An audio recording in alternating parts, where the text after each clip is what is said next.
Views and opinions of any of the guests of After Hours AM are not necessarily the views and opinions of After Hours AM, its hosts, its staff, or any of its affiliates.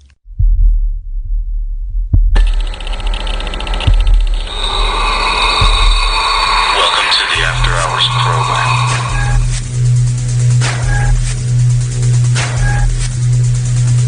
Are you ready? It's alive! It's alive! It's alive! Now broadcasting live from the After Hours AM studio, Joel Sturgis and Eric Olson.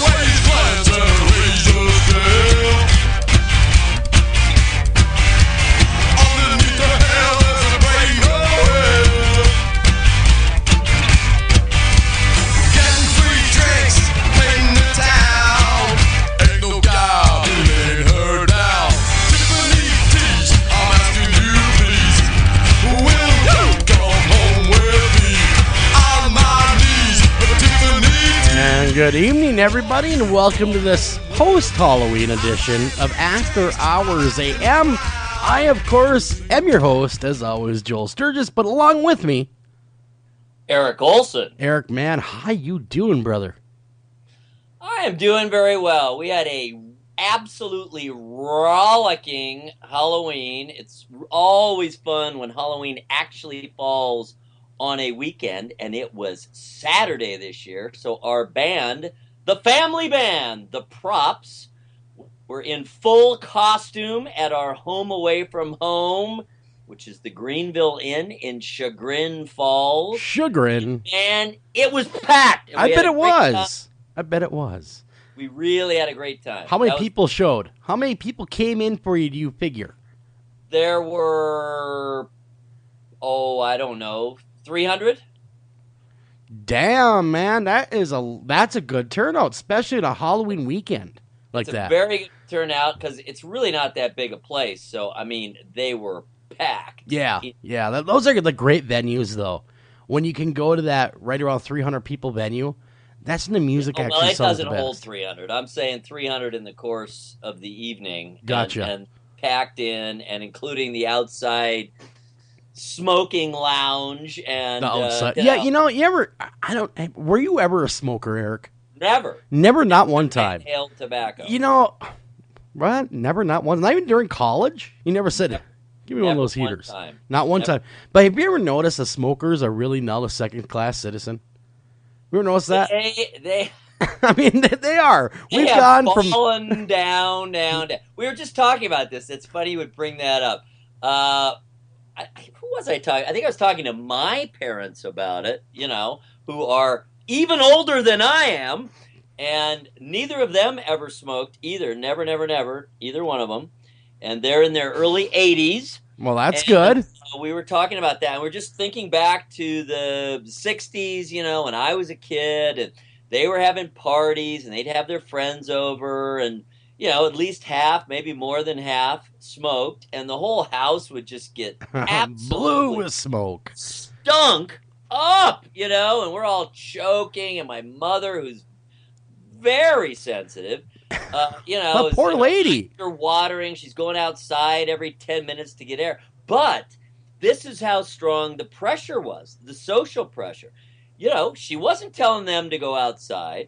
She wasn't inhibiting them in any way. It's just, it has completely reversed.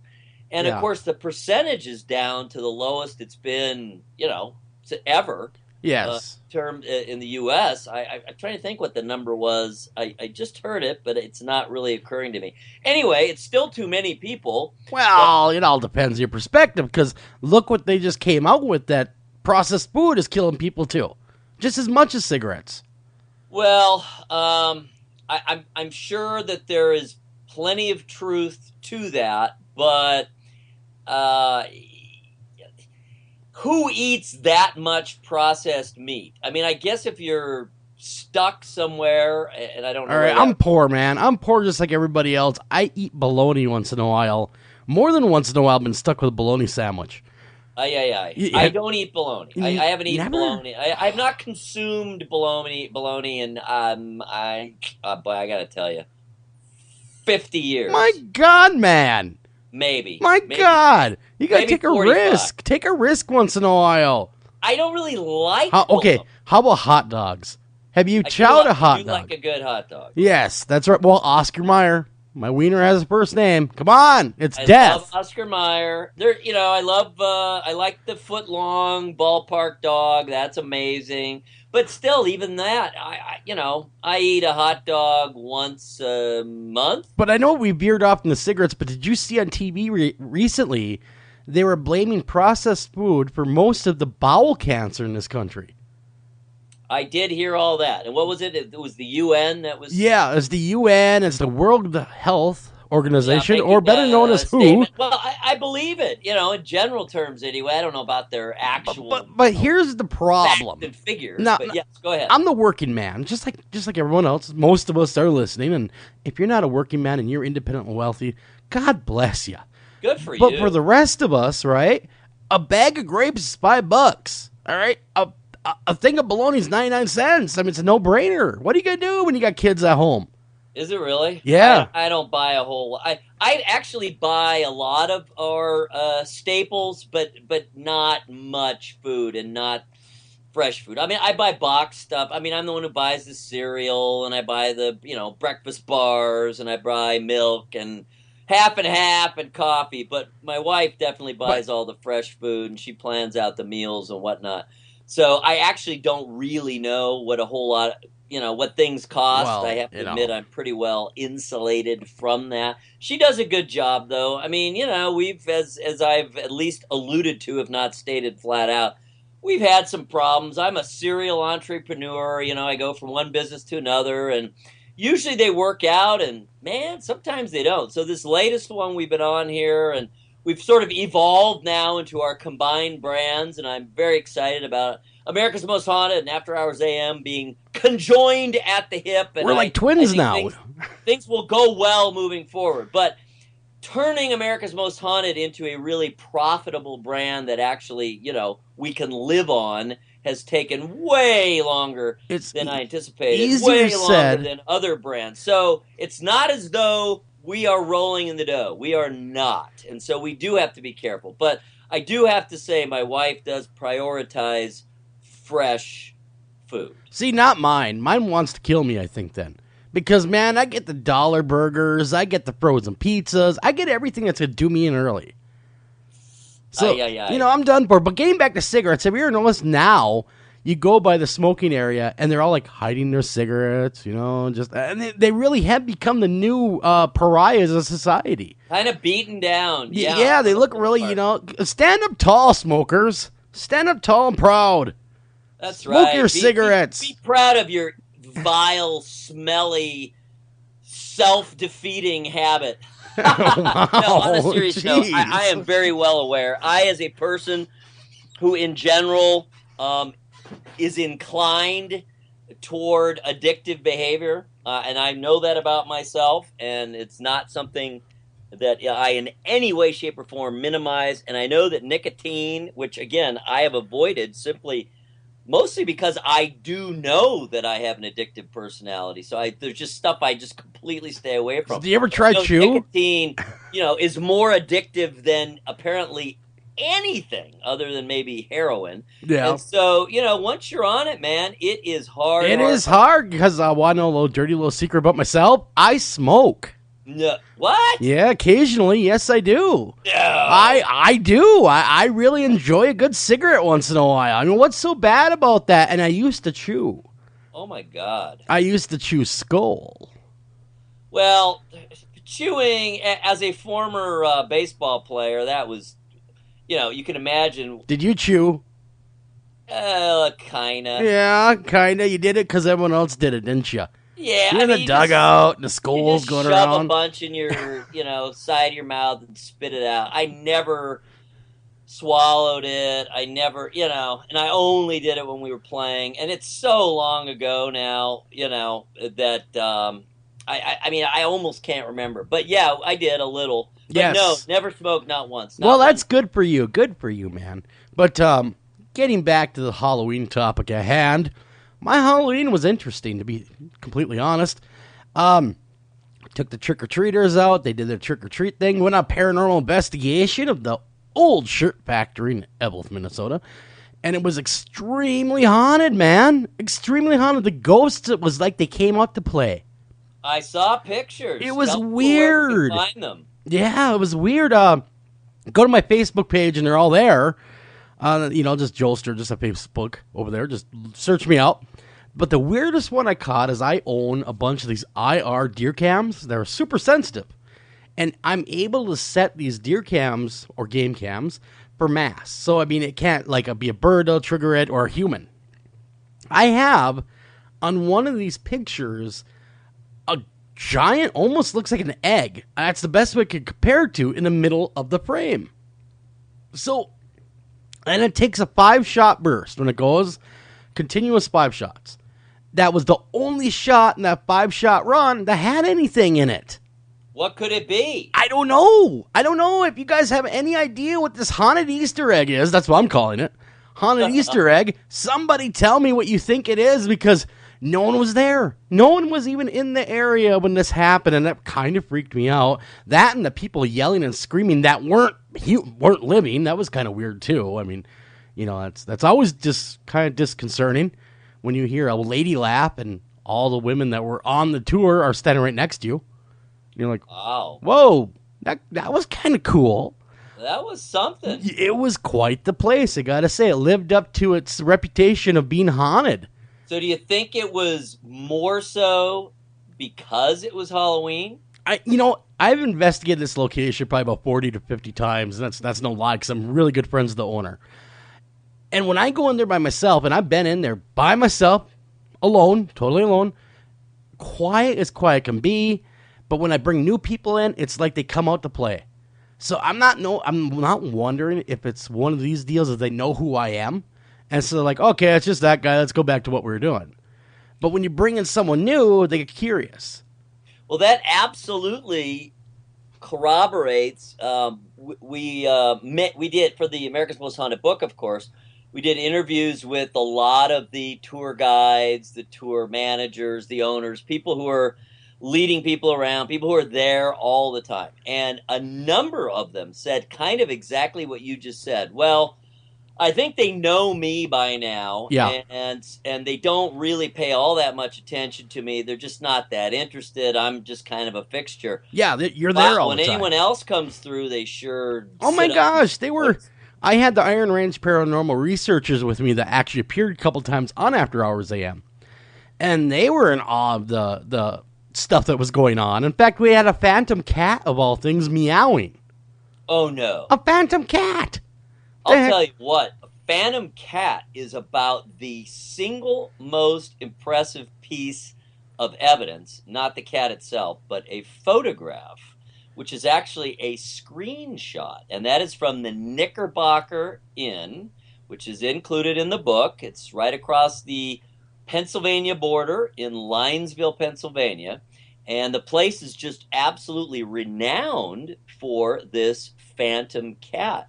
And they have a Ustream cameras going 24/7. Anyone can pick it up online from the Knickerbocker Hotel. It's not an inn, it's hotel, sorry, in Linesville, Pennsylvania. Okay. There are other Knickerbockers that are not the same. So you got to get the one that's in Linesville.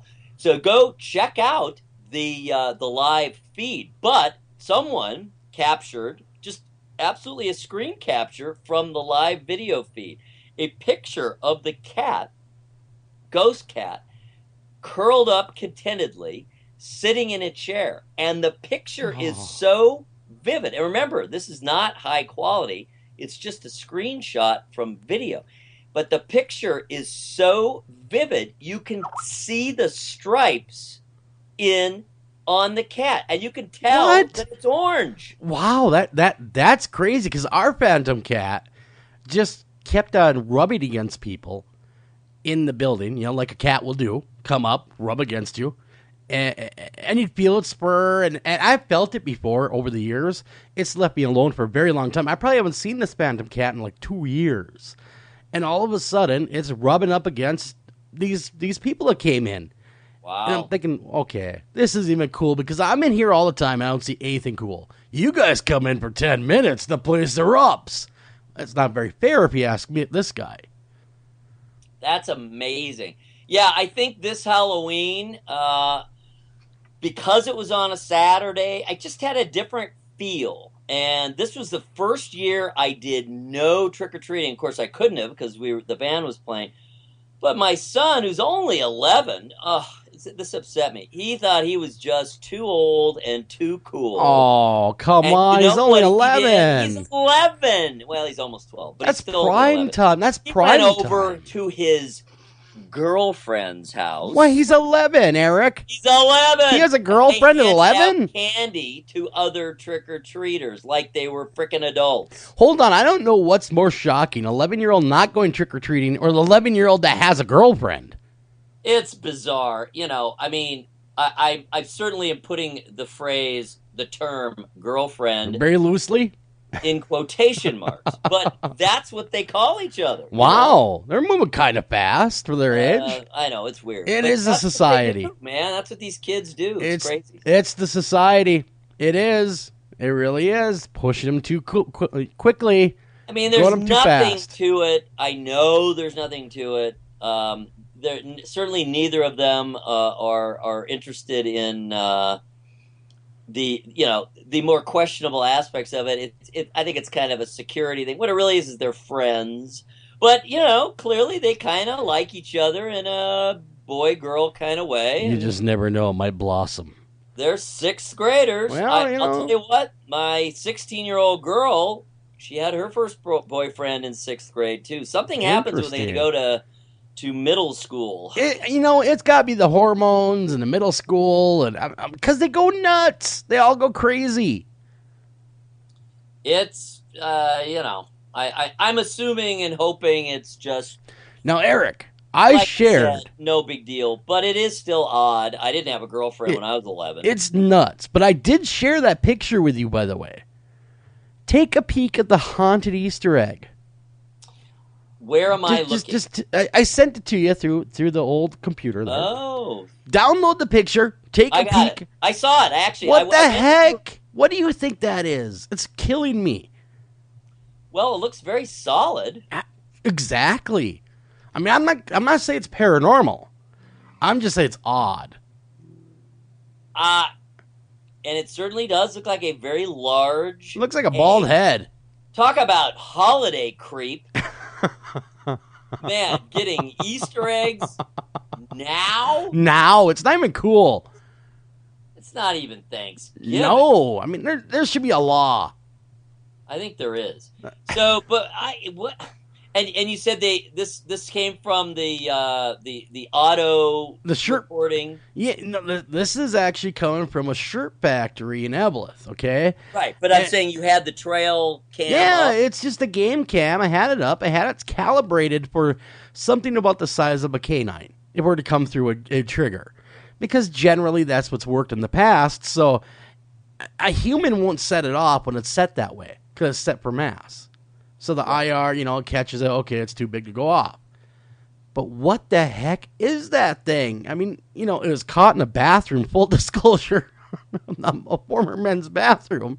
So I'm not even sure what the heck that thing It's is. not the toilet seat, is it? No, it's not. There's no toilets. It's all been ripped out.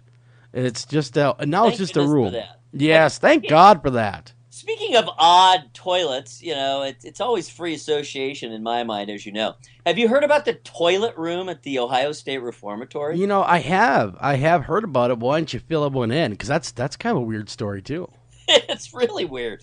There is a room. It's just a big storage room. I think it used to be the cafeteria, or a cafeteria anyway, at the Ohio State Reformatory, a closed down prison, of course, in Mansfield, Ohio, that we selected as the most haunted location, public location in the nation, in America's Most Haunted. So in this room, at one point, they did, I guess, go through all the cells, and for whatever reason, I'm not entirely sure why, they took out all the toilets. I'm sure after they shut it down. Well, should have left one for the investigators. Come on. I would think, You know, just that never would have been know. fine. And so but they didn't throw them away or anything. They just stored them.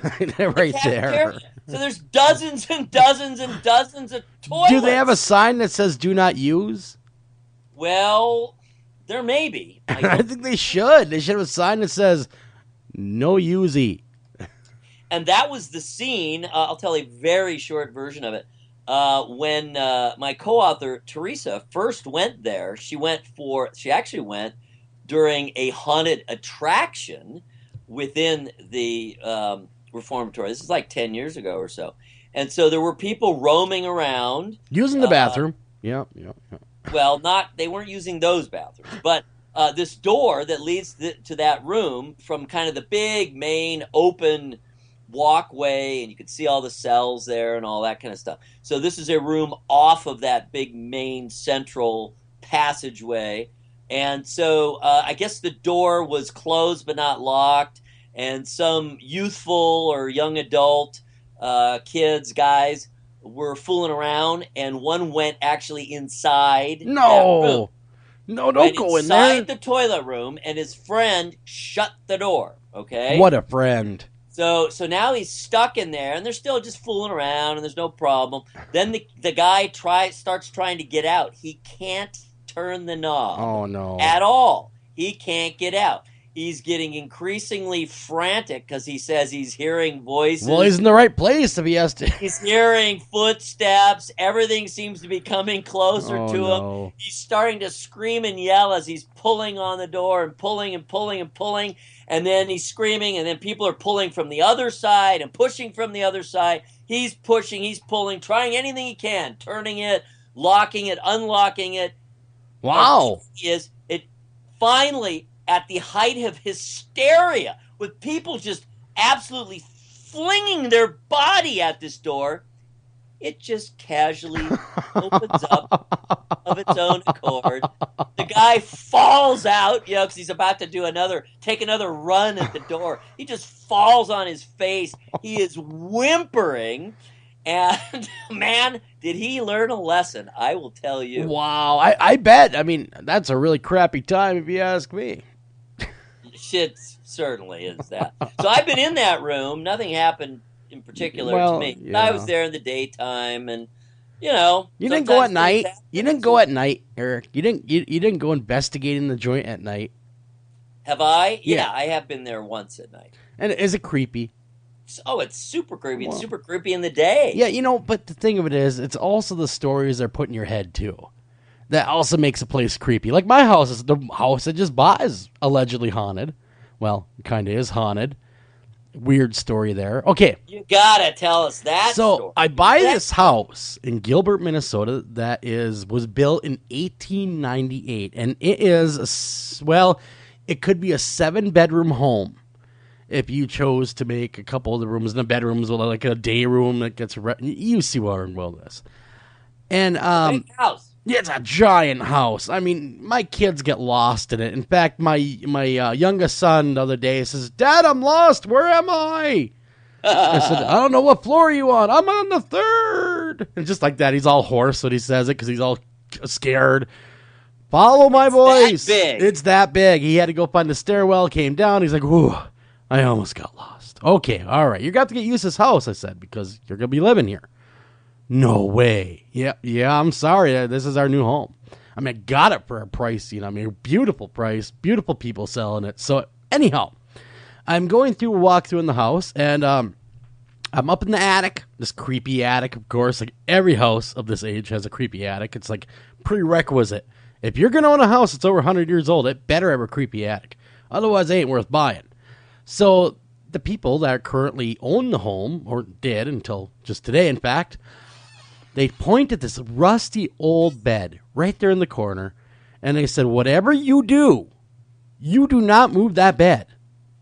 I said, "Are you kidding me? Why would I not want to move this? It's a piece of junk. It's rusty. I have stuff to store. And I even thought about making this ground zero for After Hours AM. Right there in a allegedly haunted attic. Anyhow, yes, the bed got moved. Crap got real. They were knocking, they were yelling, they were screaming. The bed got moved. It got moved, and it made this, whatever it is, entity very, very angry until the bed got put back into place, and it was like water being shut off. Done. Haunting over. I'm happy. Bed's back in place. Creepy, creepy, creepy. There's also a lot of odd things in this home, such as I smell cooking for no good reason. I don't know why. They're cooking some good food, though. Very good. Wafts the smell of cooking. You'll be standing in a hallway and you'll feel a breeze come by you as if someone walked by. It's alive, but I don't think anyone living is there.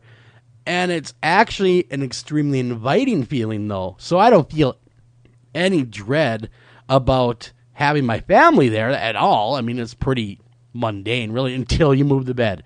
You move the bed, crap gets real. Wow. That is quite a tale. I don't know. We've talked before. I would be leery to have that right in my house. Well, see, what I'm going to do... You can't escape. I know, Don't move the bed. Don't move the bed. But what I'm going to do is if I can ascertain every time I move the bed, crap goes crazy, guess what, baby? Tickets are being sold. Auxiliary income. That's right. Come on in, guys. Let me move this bed quickly. And I'm just saying, if I could turn it on and off that quickly, could you imagine the side income I could have? Would-be paranormal investigators coming in? I certainly see a TV special out of it. No, if I can just ascertain a murder happened there, oh my God, if a murder happened there, I will be golden. Man. I'll be golden. I will, I mean... And a house that old, who knows? Who knows, man? Who knows? See, back in those days, people died at home all the time. The story that was told to me was the original owner of the house. That was his deathbed. Wow. So, I don't know. Might have to call John Zappas to come on over. Maybe he'll take a peek for me. Yeah. The haunted bed. The haunted bed. It'll be hard for him to collect it. Yeah, if you hear the squeaking... Roll it out. What I should do is put a mattress on it and dare some people to spend the night on the haunted bed. My. I don't know. I know you're kind of making light of it, and it sounds... You were careful to add that you don't feel dread or threat or anything. No. But nonetheless, that, that could be creepy. That could be upsetting. It is creepy. The house is definitely alive, but it's not human beings there necessarily. You know what I mean? Right, you can just feel it, the energy in the atmosphere. There are people doing things there. We just can't see them. Well, if you're getting that kind of feeling, that at least is not dark and negative. No, I don't think it's anything dark or negative. Maybe the guy that built the home loves it so much he just can't bear to leave it. And that's his bed. It could absolutely be the case, and he doesn't want it moved. He doesn't want people messing with his stuff. Just don't mess with my stuff. I'll kill you. I'll kill you right now. I pity the fool who touches my stuff. I'll tell you what, that is my wife's favorite movie, Stripes. Lighten up, Francis. Anyone who touches my stuff, I'll kill you. I'll kill you right now. But no, it's just weird that you can move a bed, something as mundane as a bed. See, I thought about just chucking it. You know what I mean? Hey, take the garbage dump. Oh boy. But I don't know if I get any sleep if I did that. Yeah, that sounds like a horror movie waiting to happen. Yeah, so don't touch the bed. I'll take pictures of this bed. I will. I'll send them to you.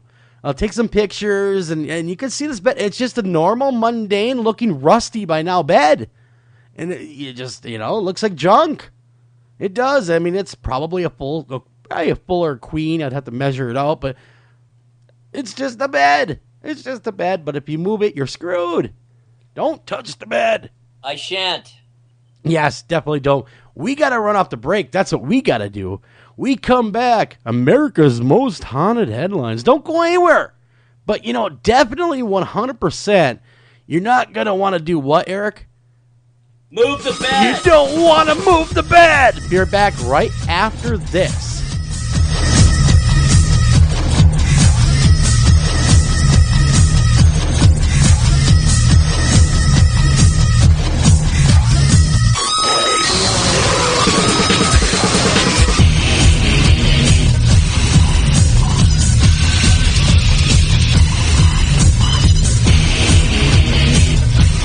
Taking a family of 5 to the amusement park can cost a small fortune. Oh, yeah. So to save some money, we thought, hey, let's bring the amusement park to us. Yeah. Go ahead. All right, step right up, young man. Are you ready to ride the Wacky Waterfall? That's just the bathtub with the shower head running. Nope, it's the Wacky Waterfall. It's the shower, Dad. Waterfall. Wacky. There's an easier way to save. To get a free rate quote, go to geico.com. Then buy online, over the phone, or at your local Geico. Unexpected reactions to smart financial decisions brought to you by feedthepig.org. Well, I finally did it. My student loan is totally paid off. I can't believe it. I can't believe it either. I paid more than the minimum each month, and soon enough, it was gone. So you're just giving up? Giving up on what? The life of luxury. Egyptian cotton, caviar Thursdays, designer everything. What are you talking about? Our plan. What happened to winning the lottery and mastering the art of the perfect mimosa? Hosting galas, wearing enough jewelry to require a bodyguard, vacationing in the French Riviera, and then buying it. I just thought maybe it was time to prepare for my future. You know, set some financial goals, make some smart investments, open a 401k. Financial goals? Investments? A 401k?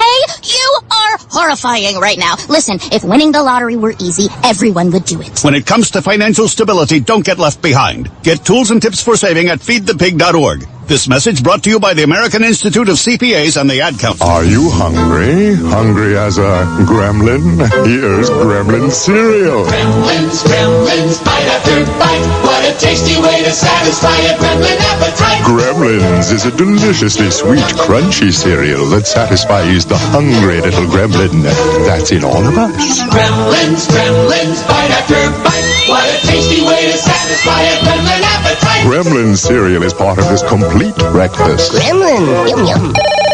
Northern Tool and Equipment. I got a rather serious problem over here. All right, what are we looking at? Cranky mother-in-law asleep on the couch in the man cave. Dear God. It gets worse. That's impossible. She's passed out on the remote. I stand corrected. But what do I do? Okay, I want you to grab a Torin Big Red hydraulic bottle jack. Okay. Now you wedge that bad boy in under your mother-in-law and crank her up skyward. It's working. And got the remote. Great. Now grab that Torin Big Red 2-ton folding shop crane and put that woman on wheels. And away we go. There's no problem a little horsepower can't solve. Northern Tool and Equipment. Do you have a question for our guest tonight? Don't feel like calling the show? Not a problem. Email those questions to afterhoursam@gmail.com. Again, that's afterhoursam@gmail.com.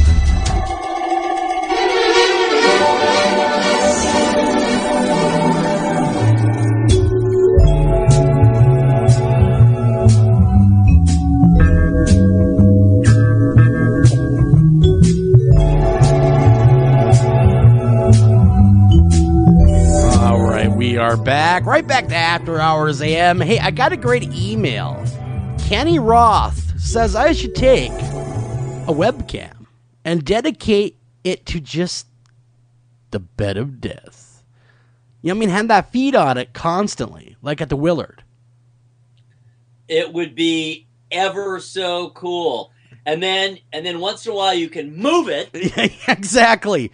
And see what happens. Yes, exactly. You know, that's a food for thought. Thank you, Kenny. That might be a good idea. Who knows? Who knows what I'll do with this bed of death? I don't know. I might just throw it away and see what happens. Take my chances. Who knows? I'm that kind of guy. Living by the edge right there. It's a very, very edge. But, guys, I want everybody to go to www.americas-haunted. Okay, you do it, man. You're better at that than I am. America's-most-haunted. Perfect. Perfect. You're going to want to go there if you want to read the headlines or right along with us. You are, because now we have a site and it's fully functional, and I'm trying to do at least one cool guy story every day. Cool guy story. And the latest is, of course, the preview of tonight's show. We haven't even mentioned who our guest is going to be. Legendary showman Todd Robbins, who is the host and narrator of True Nightmares on Investigation. Ooh, maybe he'll be interested in my bed. And it is a cool show. We've been checking it out. I have been. It is freaky, and it's real. That's the thing. It's real. It is a very cool, very well done, well produced recreation of true crime tales. It's basically the true crimes behind urban legends and characters, fictional characters from horror novels and films and whatnot. It's kind of iconic murder and mayhem tales. And what's so cool and interesting about it is, besides being the narrator and the host, he's kind of a Hitchcockian like. I kind of thought he was like Rod Serling almost from the Twilight Zone. Yep. You know what I mean? That whole... He moves in and out. Yes, he's like part of it. Scenes. Yes, isn't that creepy? It's very creepy. It's cool. It works for that. All right, so the story prior to that, I'm still very much in a Halloween hangover mode. Oh, God, yeah, man. I was hungover for like 2 days from Halloween.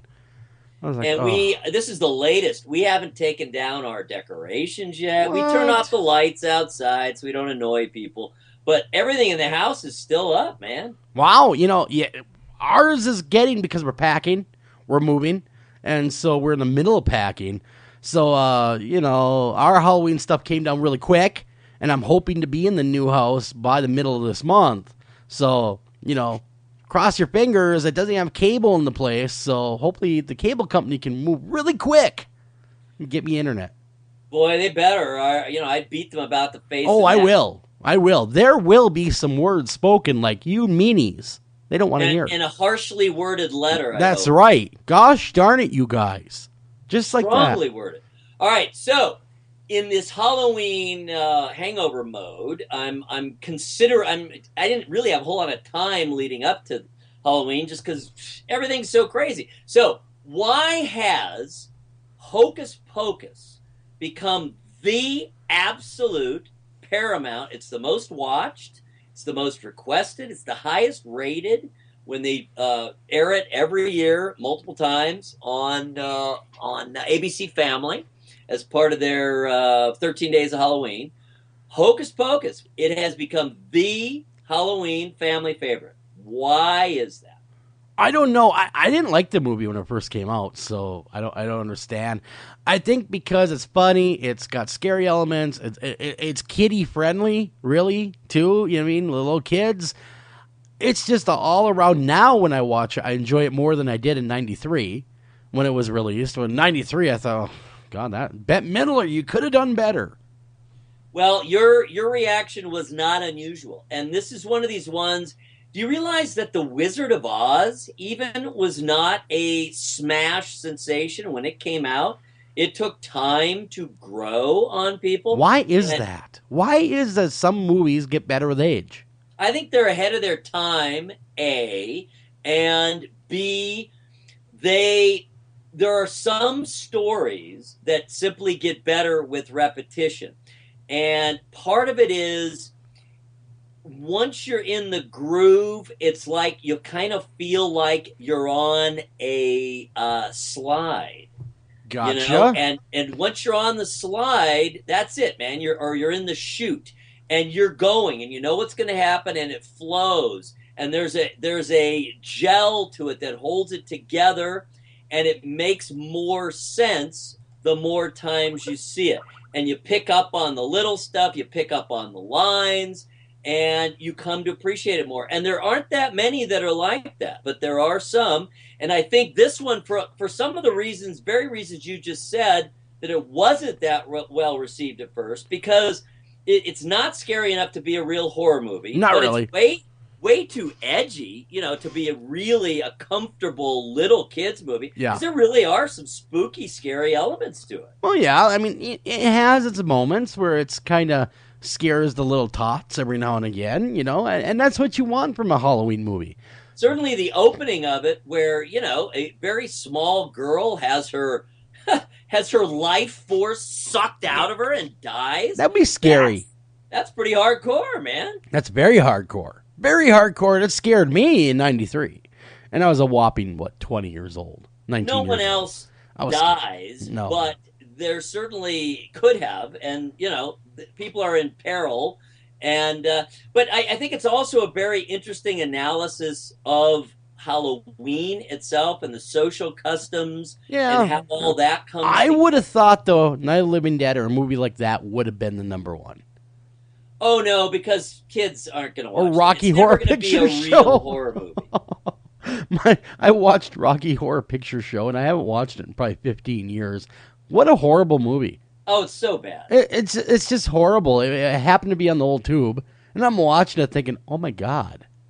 It's awful. How did But, again, it's iconic. What people respond to is the music. Yes, You know? yes. Very, very, very recognizable songs. Of course, it's the audience participation aspect. But, yeah, that's a great example. That is another one that has certainly grown with time and has never gone away. It's very interesting, the ones that do work that way. The last thing I was going to say about the appeal of it, and you can read the article on America's-Most-Haunted.com. Check it out, everybody. And The analysis. But another element is, I think people see it as a place, wow, I would love to be there on Halloween. I'd love to live in that world. I don't know about that, man. I don't know. You know, I don't know. But I get where you're going. We live in that world, but it's Bette Midler. I like Bette Midler. Well, Bette Midler, she's one of those actresses that either does really good or really bad. She doesn't have an in between, right? She's kind of like I like her in her more actually extreme roles like this. She's kind of like a Nick Cage in that aspect. Than her naturalistic roles. Yes. I like the more extreme roles like this one. But that being She said, this is her favorite role that she had well, playing. that being said, I think the movie is a good movie, and I think it deserves to be on the list, if not the number one, because it gives the audience exactly what they want. It gives them scares and laughs and all the things that they'd want from a horror movie for family. I think people would like to live in a world where magic is real, but ultimately good prevails, and where Halloween really is celebrated to that extent. Can you imagine a party where essentially all the adults in town are in costume and boogieing their minds out till dawn? We do have a town like that in Minnesota. We have the world capital Halloween town called Anoka, Minnesota, and that's exactly how it is. Wow. Well, I want to live in that world. Well, it's one day a week, years. I mean, it's not like it's a big deal, but they have a parade the whole bit. But yes, it would be a cool world to live in. I just can't wrap my mind around it personally, but that's just me. That's just me, man.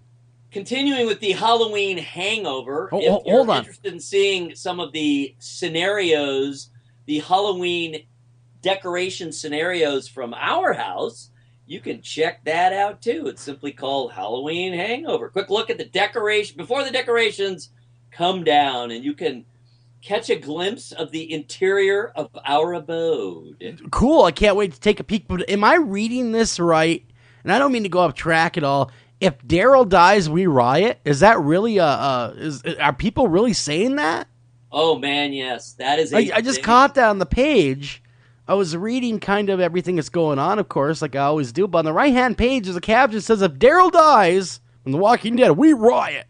We will shift over to the Twitter feed very quickly here, because I only want to touch on one more article from this past week on the site. And that is an analysis of last Sunday's Walking Dead. What did you think of that? It reminded me of Karate Kid with zombies. That's what it did. I mean, I was thinking, okay, Mr. Miyagi, Ralph Macchio, I mean, they could have played those parts perfectly. Or Kung Fu. Exactly. Kung Fu. Oh, hello, Grasshopper. Why do you call me Grasshopper? Because you're ugly as bug. Grasshopper. Snatch the pebble, Grasshopper.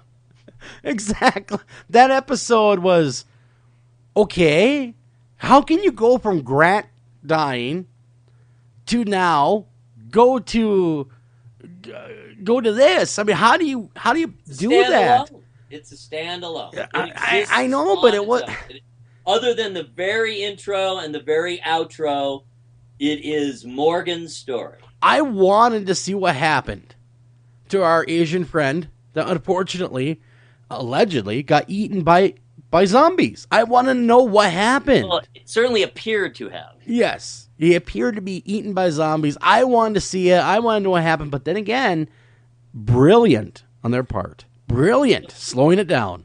I love the episode. Yes, of course. I want to know what happened to Glenn. I'm, and there's rumors we may not even find out this week. Oh, wow. They may delay it even further. Wow, they really want to get some teeth on this, don't they? I mean, they want some mileage. Maybe dragging it out. Now, of course, no one knows other than actual people involved with the show. But there are many rumors and much speculation. We may not even find out this week. They may drag it out. Yeah, I mean, I agree. The timing is a little odd in terms of, from a viewer standpoint, but just purely not looking at it in terms of the scope, the sweep of the season, just looking at it as an episode, I thought it was very, very powerful. Oh, I thought it was very good. I did. I thought it was very well put together, but I mean, it was a good episode, really well acted. Extremely well acted. Probably the best acting we've seen. Oh, absolutely. And I thought it was a good episode, but, everybody wanted to know what happened, after the feeding frenzy. I agree. I understand. And they knew that, though. I'm willing. I'll tell you what, if they don't tell us this week, I will be annoyed. That is for sure. But I'm willing to give them the 1 week. They had to plug this in somewhere. And, there's a little bit of framing based on he's telling, as it turns out, Morgan is telling his tale to one of the wolves who it turned out he did not kill. We had hoped he'd killed at the end of the previous episode, but he did not. So he's got him locked up, and it turns out he's telling him his backstory, and he's saying, hey, if I could go from the completely self-absorbed, robotic, solipsistic killer of man and zombie to who I am now, so can you. Well, yeah, basically it's a feel-good tale. Well, you too can succeed. Yes. Is what it is. But then the guy says, I don't care, I'm going to kill you anyway. So, joke's on you. Feel good. Joke's on you, buddy. I don't care how good you are at karate. If I got a chance, I'm doing you in. Yeah, he wasn't buying it, that's for sure. No. All right, so let's cruise on over now to Twitter. And you can actually get there, as Joel was just doing, from the right sidebar of America's-Most-Haunted.com. We have our Twitter feed right there. You can just click on it, or you can go to Twitter itself and go to @AMHaunted, and all kinds of madness going on. Be one of us. Okay, so have you heard Daryl, not Daryl himself, the actor, Norman Reedus, is doing a mini-series. He's narrating a nonfiction mini-series on the evolution of motorcycle culture. Interesting. On AMC itself. Oh, very interesting. And so he's kind of walking away for a bit. Oftentimes, when actors have openly gotten involved with other series, it has been in conjunction with them getting killed off. Well, yeah, you're right. It kind of is that whole cycle of death when it comes to that. When you see them branching off, they generally do kill off the character. But do you really think they can afford to kill off Norman Reedus right now, Daryl? No, they can't do it. I mean, you would hear a mass of TVs being clicked off. People in disgust. It has literally become the meme. If Daryl dies, we riot. Exactly. 100%. I don't think they were thinking that Norman Reedus was going to hit this level of popularity when they started The Walking Dead. Obviously, but now they find themselves with, a juggernaut on their hands. I mean, who he is with? There's no question even anymore. It used to be a little more fluid, right, or a little more ambiguous. Yep. They take polls and any kind of measurement. There is no question he is the most popular character on the show. Wow, interesting. I would have thought that maybe Rick would have been, or that character would have been it. Rick is the center of the show. He is the core of the show. The show, in essence, revolves around him and his experiences with brief detours down alleys like last week's show. Well, exactly. So but no, he is not the most popular. The most popular is Daryl. So, well, he is the heartthrob of the show. I guess. He's a lot older than people realize. Yeah, he's like in his late 40s, isn't he? Mid-40s, late 40s? He's been around. Yeah, or at least mid-40s. Well, yeah, he's been around. I remember when he was in the Blade series. I mean, he wasn't that great. I mean, he didn't stand out in my mind. Let's just put it that way. No. I mean, I had no idea he was going to become... And when they first showed him on The Walking Dead, I said, oh, that guy.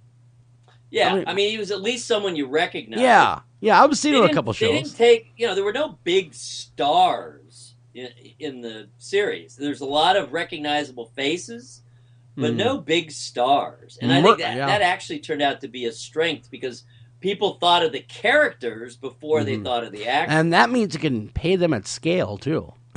You can pay them less, but not by now. No, now they're laughing and going to the bank. Paid now, I guarantee. Oh, yeah. Watch, one of them holds out for more money and they have to, kill him off in the series.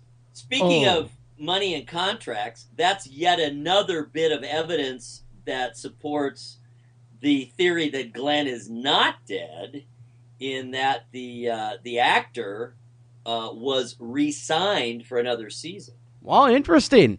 Maybe he will. Maybe Glenn will skin the cat and he'll get out of there after all.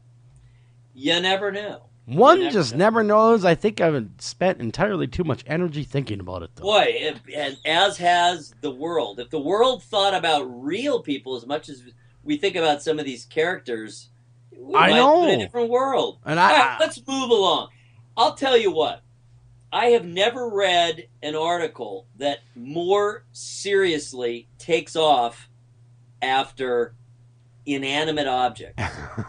This woman really, really despises dolls. And why? Why does this poor lady despise dolls? There's various reasons, but ultimately it comes down to that they don't ever grow up, that they're stuck.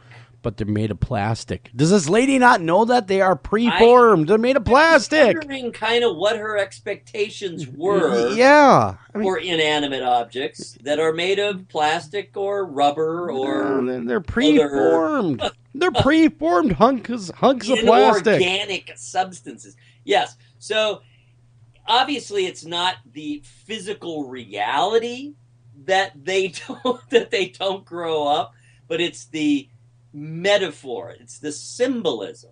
Well, isn't that why little kids love dolls? Because they're not grown up. And because they don't change. Exactly. My daughter, for instance, is 2. In fact, it's her birthday today, by the way. Happy birthday! What's her name? Alexandria Sturgis. Happy birthday to you. A big 2 years old. Wow. Two going on like 20, I swear to God. Because you call her Alex? Yes, I do. Her name is Alex, but it's really Alexandria, but everyone calls her Alex. And she is cute as they come, but happy birthday to you. Daddy loves you. And you already know that. Happy birthday, Alex. And she is probably listening right now, blushing, I'm sure, but happy birthday once again. Well, anyhow, I bought her a doll. And she likes it. She loves dolls. She loves them. She goes crazy. So, I mean... I think it's when you're a kid, they're magical, they're great, they're a baby just like, or small child just like you are, so you get some kind of commonality with them. But as you grow up, you're supposed to grow out of them. Well, exactly. So anyway, it's very interesting because this woman is very serious, and she pulls out all the guns, and man, she just lets those poor dolls have it. Those poor dolls. I mean, there's not a moment of humor in the entire article. I know. I read the article, and I couldn't believe it. I mean, come on, lady. Dead serious. She's dead. These poor dolls, they work hard to make children happy. Leave them alone. They're just toys. I know. I've thought about getting a haunted doll to get next to the deathbed. Now, that would be a combination. Oh, perfect.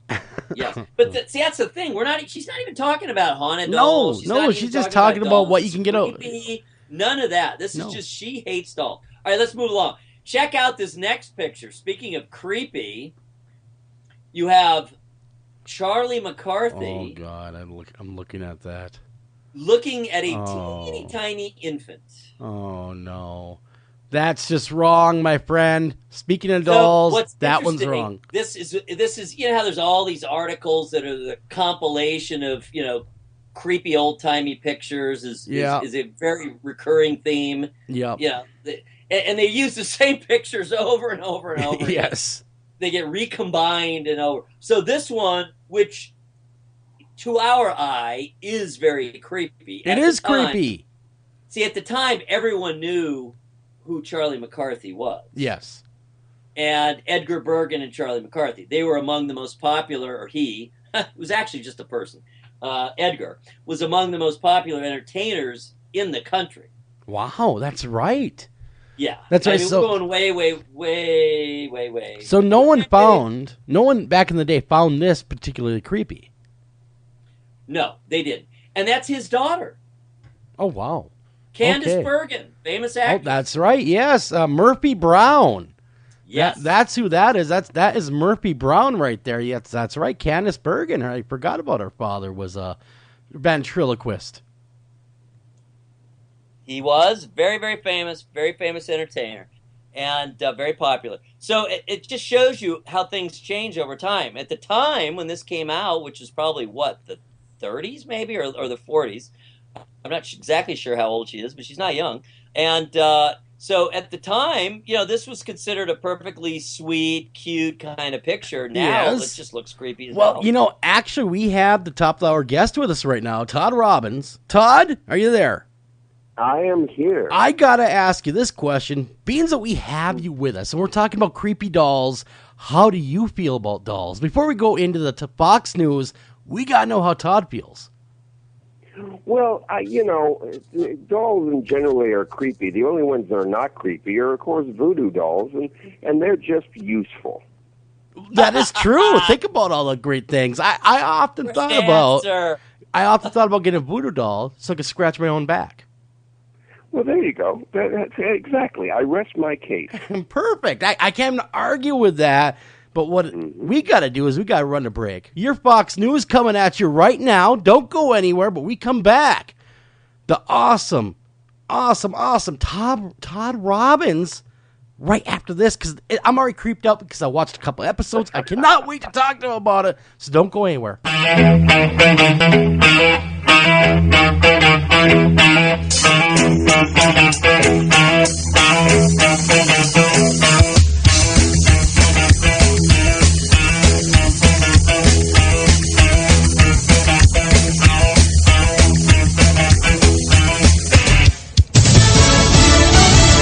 Fox News Radio, I'm Kathleen Maloney. President Obama weighing in heavily on the Russian plane that crashed in Egypt. I think there is a possibility that there was a bomb on board, and we're taking that very seriously. The president during an interview on CBS affiliate KIRO, the U.S. also considering new security measures on commercial flights from certain countries. Terrorism ruled out as a motive for a stabbing spree at a California college. Fox News' Jessica Rosenthal joins us live. Merced County Sheriff Vern Warnke identified the stabber as Faisal Mohammed. He said he had a backpack with zip-tie handcuffs, petroleum jelly, and a hammer, and that he intended to do more harm, but that there's no evidence he had any ties to terrorism. All of our indications indicate right now we had an 18-year-old that was mad at somebody or someone or something. Something happened. We don't know. We're getting to the bottom of that. A construction worker who was injured says Mohammed looked happy while stabbing people. His suite mate said Mohammed kept to himself and ignored him when he spoke. 4 people were injured before police shot and killed him. Kathleen. Thanks, Jessica. More coming out about the Illinois cop who died in an elaborate suicide plot. It's gotten a lot worse for Lieutenant Joe Glunowitz, the former hero, now corrupt cop who killed himself September 1st in a staged suicide. Now sources confirmed to Fox News that Glunowitz attempted a contract killing on the new village administrator who was about to expose his apparent crimes. Police also say they discovered cocaine in Glunowitz's desk. No word if the drugs were meant to be used to plant on the administrator, as just released text messages indicate. Sources also tell us that Joe Glunowitz's widow and son are tied to an ongoing criminal investigation. Fox News' Jeff Manasso. Congress now on notice that President Obama intends to enter the Trans-Pacific Partnership. You're listening to Fox News Radio, fair and balanced. Vermont Senator Bernie Sanders filing paperwork today that puts him in the New Hampshire primary. What I said and what I believe is that we need a political revolution. Our government belongs to all of us, not just the 1%. Senator Marco Rubio and Carly Fiorina also filing in New Hampshire today. The two Republican presidential candidates highest in the polls now being protected by the Secret Service. Campaigns, presidential candidates particularly, always complain about getting Secret Service protection because it restricts their ability to move and get to the voters, and it makes it more difficult because they've got more people that they've got to carry in tow as they crisscross the country. But in the case of Ben Carson and Donald Trump, they both made formal requests to the Secret Service a couple of weeks ago. It was essentially a green light from the very beginning. They just had some administrative work that had to be done.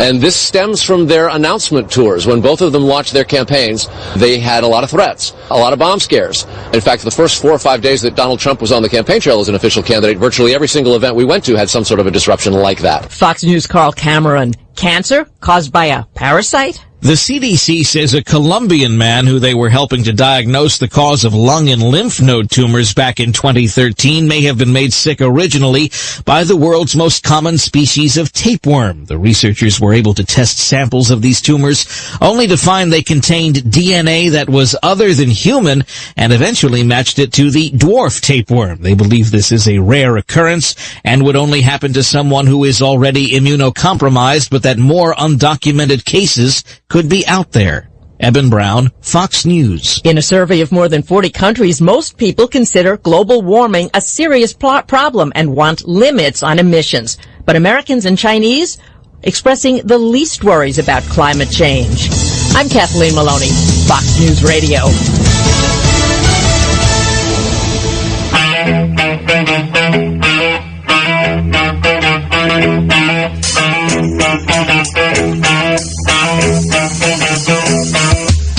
And welcome back to After Hours AM, everybody. Man, oh man, do we have a barn burner for you? That's right, I said barn burner. But I'm your host, Joel Sturgis. Right along with me is Eric Olson. Eric, man, who do we have on tap tonight? Man, oh man, we have Renaissance creepy man Todd Robbins, who has done it all. In fact, I knew I recognized the name, but once I started getting into the bio and all the different activities and the book and the Broadway, off-Broadway shows, I thought, I know who that guy is. And I've actually interviewed Teller before, and I think I interviewed him right when the play was going on that you guys did together. So, yeah, let's give a little bit of quick info for the great Todd. While I'm skipping over to that, let's talk real briefly about the show, which airs Wednesday nights at, is it 9 or 10? It's 10 o'clock Eastern and on the coast and 9 o'clock Central on Investigation Discovery.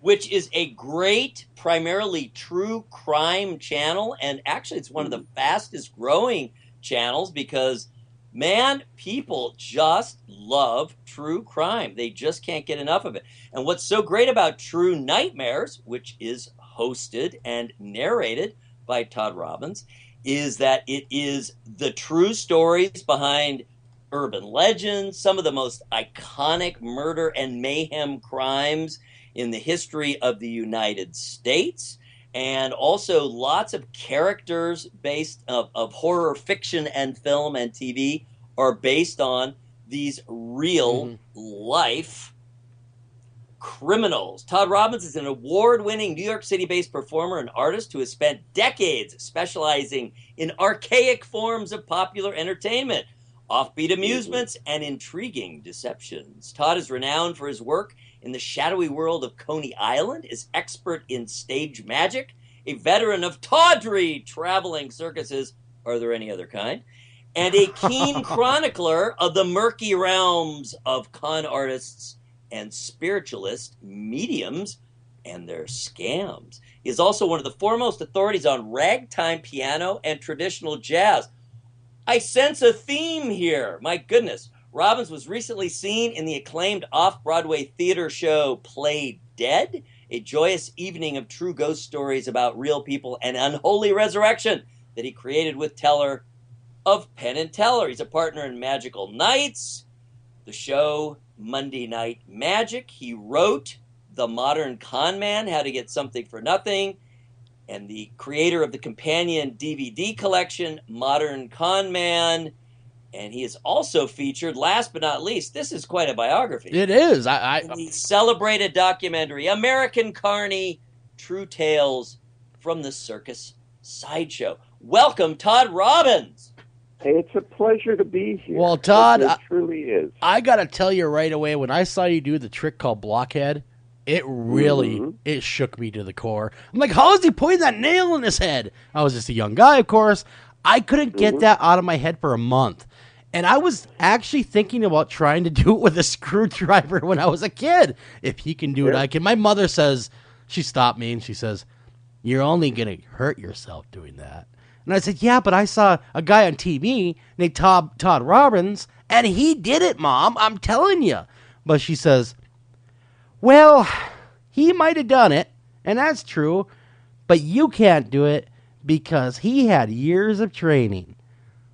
Well, Mom, that's not fair at all. There you go. And so she ended my career as a sideshow act right there even before it started. Thanks, Mom. I'm sorry about that, but the fact is, I think you were on the right track, because anyone that want to shove a screwdriver up their nose probably has a screw loose. Oh yes, And most definitely. Yeah, that's how I ended up in radio. It served me well. There you go. That little loose screw. But how does a nice guy like you get into all these, just this wide range of interests like this? I mean, it's just really, your bio speaks for itself. I mean, I want to know how you kind of found your way to this. Well, it's very simple. I grew up in Southern California, and that's enough of an explanation for many people of why I'm kind of fascinated and involved in such twisted things. But it goes a little further than that. I grew up in sort of a suburban community that was on the outskirts of an older town. The town was Long Beach, California, which had a kind of a thriving downtown area back at the turn of the last century.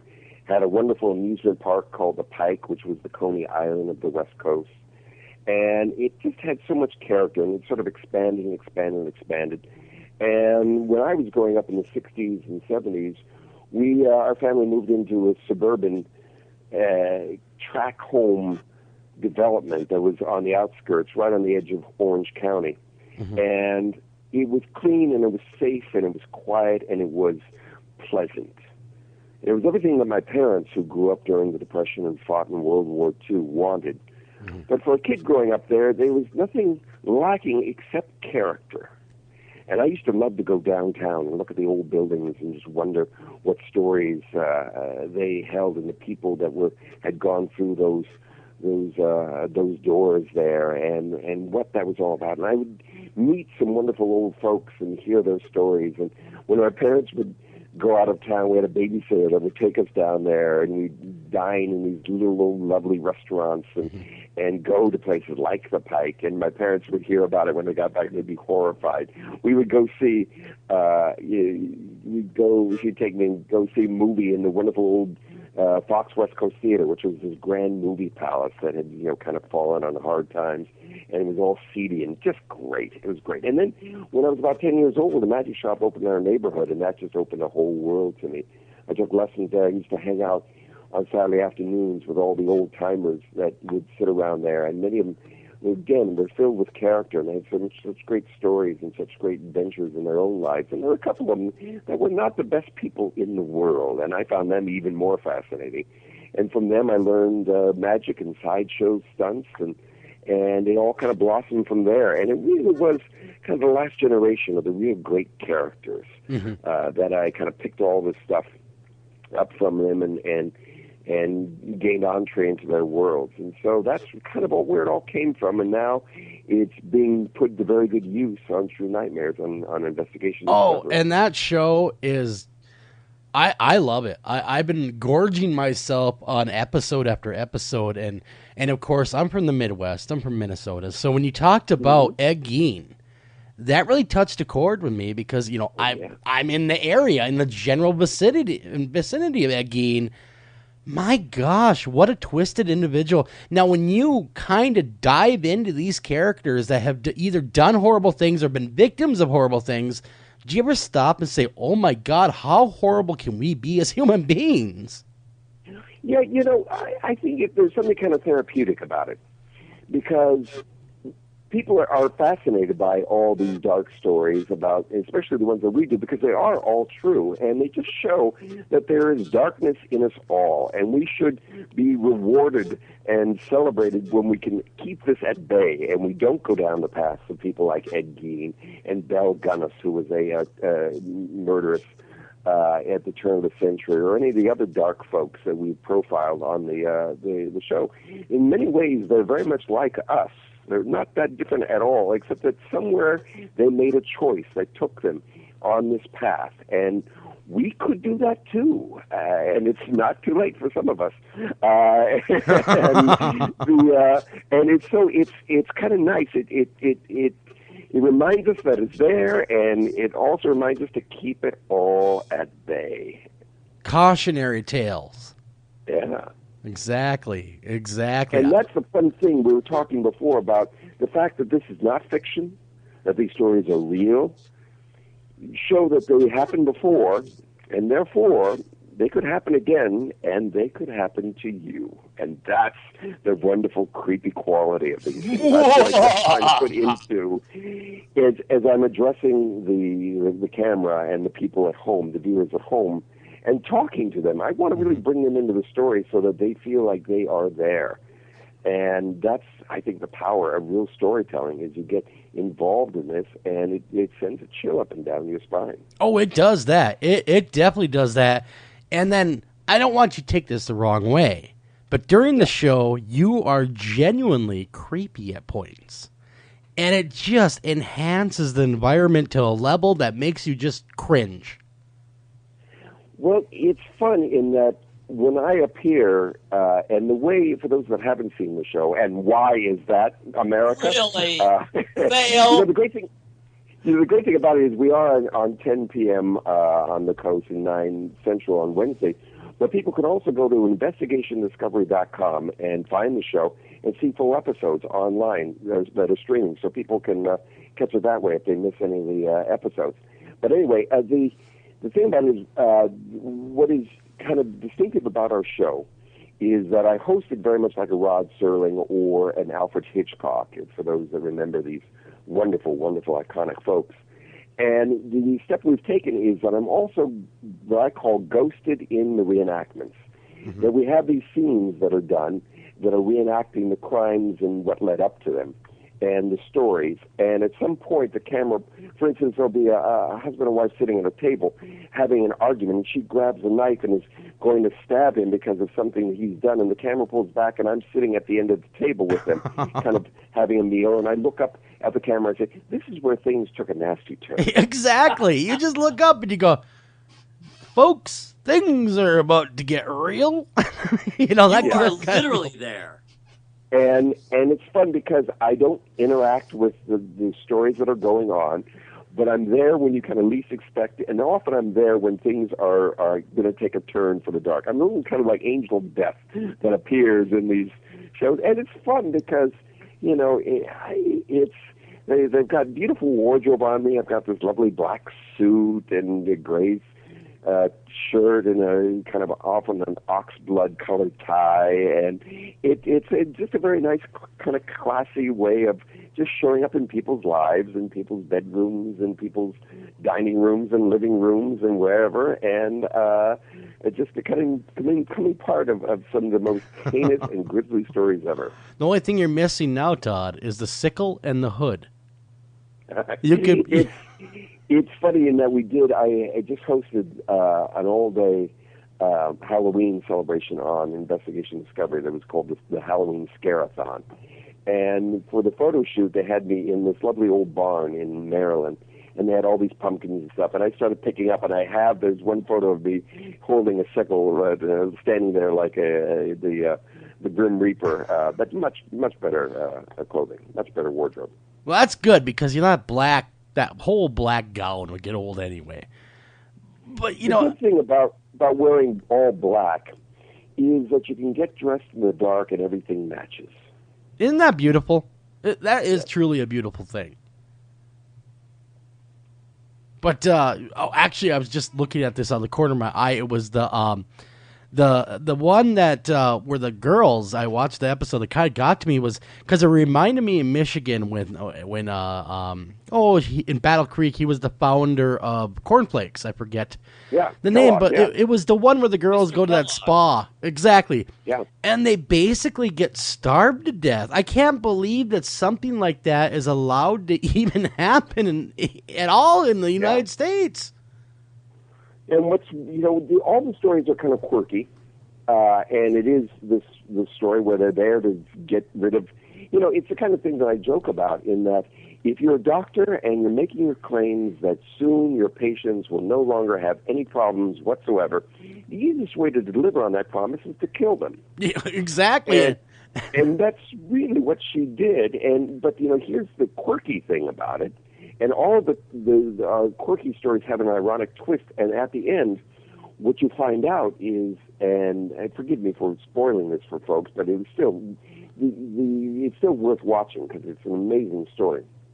The woman was arrested. Linda Hazard was her name, and she went to jail. And when she got out, because they couldn't prove it was true murder. She was licensed as a fasting specialist, a doctor of fasting specialist. So it was licensed by the state that what she did, and so therefore, it just seemed like malpractice more than anything else. So the judgment against her was not as severe as a murder charge, and the end result was that she ended up getting out and started up another clinic. Yeah. But the weird twist of it is that this time she tried it herself. That's and we right. don't know whether she was trying to prove the legitimacy of it or atoning for her sins and committing a horrible version of suicide or whatever. But 45 days later, she was dead. Wow. Well, and why I thought was funny is the ladies that went in for the treatment inadvertently, whether they knew it or not, signed everything they owned away to her. Yeah. There's a little detail that if anything should happen to them, that she gets their whole estates and all their worldly possessions, which you got to eat. This is true. If you're fasting. That is true. Very, very true. Yeah. These stories though are truly scary at points, and they're actually some are also funny. But I gotta ask you, what's your feeling on being that we're so close to Halloween, and being that you are a bit of a, I guess, going to limb, kind of a debunker of some of this paranormal stuff that's out there? What do you think of ghosts and the paranormal? The way I look at it is that there are a lot of mysteries in life. There are many, many, many, many unanswered questions, more than there are any answers that we have. The problem I have is very simple, that when confronted with a mystery such as ghosts, paranormal, UFOs, it's very easy and very comfortable to jump to easy answers. Mm-hmm. And there's a whole industry out there that would be more than happy to sell you those easy answers for their own profit. Oh, sure. And even take it further, instead of just putting forth an interesting theory, will out and out deceive you for their own profit. And when it comes to things like talking to the dead, there's such a desire among such a large percentage of the population to have closure, to once again be in contact with a loved one. Because when death rips someone from our lives, it leaves a wound that never heals. And there are out-and-out con artists out there that know this and will prey upon this loss for their own benefit. They are not giving closure whatsoever. They don't give a damn. So my thing is, yes, there are mysteries, and let's be very careful when we come up to solving these mysteries. Mm-hmm. I would agree. So that's it. It is not saying that UFOs don't exist, ghosts don't exist. Mm-hmm. I'm saying I don't know, and I'm not sure anyone else does either. Mm-hmm. Yeah, I would agree. It's funny because recently, in near Minneapolis, St. Paul area, we had a really well-known female psychic. She had her own TV show. Come to the area, and they had front row tickets. But oddly enough, because my sister bit and she went. Oddly enough, the only way you could buy the front row tickets was to buy them online. Yeah. What information they're gathering on you when you buy online? Your name and where you live. All those things that if you're really savvy with Google, you can pick someone apart and be able to do a reading for them like nothing. Well, let's take it one step further. Here's a dynamic that people don't even think about, which is when it comes to people that are well known in this field, especially the ones that are on TV. Mm-hmm. I'm not naming names because this is my opinion, and I don't want to be sued for slander or libel. But when it comes to people of that level of visibility, they get dozens, if not hundreds, of emails a day that go along the line of, "Dear so-and-so, I know my mother died last Christmas time, and I miss her so. Her name was Maria, and she died from breast cancer. Mm-hmm. And this holiday season has been very tough because it's the first one without her. And the thing that I strangely miss most is that she always did all the baking.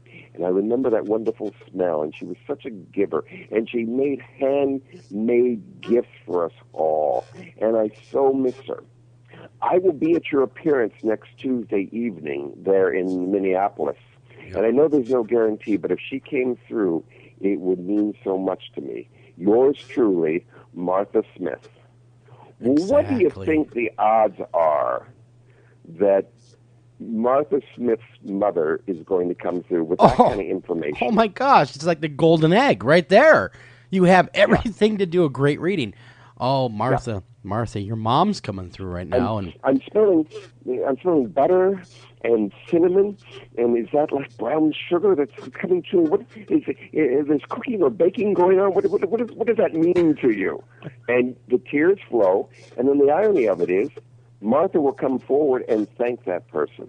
Yes, exactly, and that's what I found was some of these quote-unquote psychics. Now, whenever I've had a psychic reading, and I've been in entertainment industry and radio for years, so I've been, what I do is everything out there is about me is out there. So, I mean, I'm a public guy. You want to know something about me? There it is online. Not a problem. Yeah. But you know nothing. No one knows anything, let's just say, about my grandmother that I've never released her name ever to anyone. Mm-hmm. And when they come through, and she had a real unique name, very unique name. When they come through and they say, "Oh, your grandma's coming to me. Your grandma's what was her name, by the way? What was my grandma's name? Oh, I'm getting an M. No, try again. Wasn't an M." And it's crazy how fast that the ones that are out there to take your money shrink when you confront them. It's just crazy. And yet, like I say, they will lie to people, and the people will thank them. And, having written a book about con artists, and I'm not trying to insult people's beliefs whatsoever. Mm-hmm. It's just that you kind of have to separate the wheat from the chaff when it comes to all this. Wheat from the chaff. Anyway, or maybe chaff is better, because that's what they're going to get from these people. Anyway, the fact is, the great con artists were the people that took other people's money under false pretenses and had the person thank them. The victim had to work hard to make the person take their money, such as Bernard Madoff. Yes. He would say, "I don't want your money. I've got enough people in this, and what I'm doing, I don't need any more clients. I don't want your money." And people would fight with him and to take it, and he'd go, "All right, fine, I'll take your $100,000. Yeah, fine, I'll take it. All right." Yeah, exactly. Yeah. Exactly, that whole I don't want to miss out kind of mentality. Take it, Todd, please. you know what I found in looking at this from various sides, because I've interviewed a lot of people, some with Todd. So anyway, we have interviewed people. I've read about people. I do know certainly very well about the spiritualist movement and how most of them, most, were deceptive and did introduce elements that were not true. What I have found is at least most of the people who strike me as more or less legitimate, at least at their core, do have some sort of quote-unquote gift or ability. But when you start to trade on that gift or ability, it is not something that is predictable. It is not something that is reliable. So over time, I think it's just human nature that you start to kind of pad the legitimate input that you do get, assuming anything like that exists at all, but giving them the benefit of the doubt. I think over time, you just can't take those chances. So you start to pad what you are getting from quote unquote the other realm with what you can glean through these methods you guys were just talking about. And I think over time, that person doesn't even realize which is which anymore. It's funny in that one of the great spiritualists of the turn of the century was a woman named Eusapia Palladino. And she was an Italian woman who came over here and had amazed a number of scientists who studied her and was considered legitimate by many. And as she got older, she got sloppier in what she did and was caught a number of times. And she could turn on the waterworks and she would say, sometimes my powers fail me.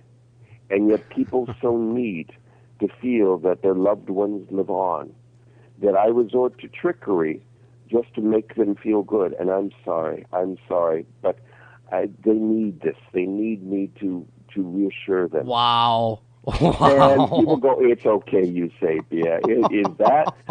Is that great or what? That is like Oscar material right there. I don't admire it, but I'm sure I'm fascinated by that kind of mentality. My gosh. And she was able to, deflect all the blame away from her by accepting the blame.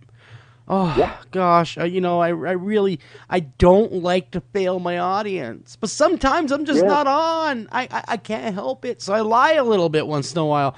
I think that mentality, which you described much more succinctly than I did, I think that applies to essentially everyone. And again, I am working from the optimistic, shall we say, point of view that there is some reality to this. I have had the sense that people really do have some connection, that there is this kind of continuum, sliding scale, and that people fit somewhere on that scale and do have some kind of connection or the ability, to tap into another world. I'm coming at it from the perspective of default, at least a modicum of belief. But I also know I'm not stupid either. And I know that, again, it's only human nature. If you're dealing in a field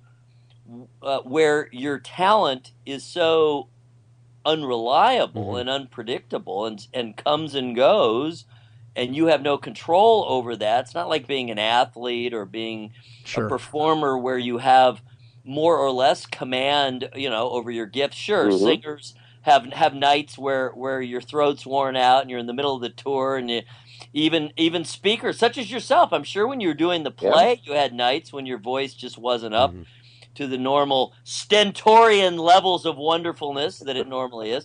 So, but these people have probably little or no control whatsoever over that gift, quote unquote.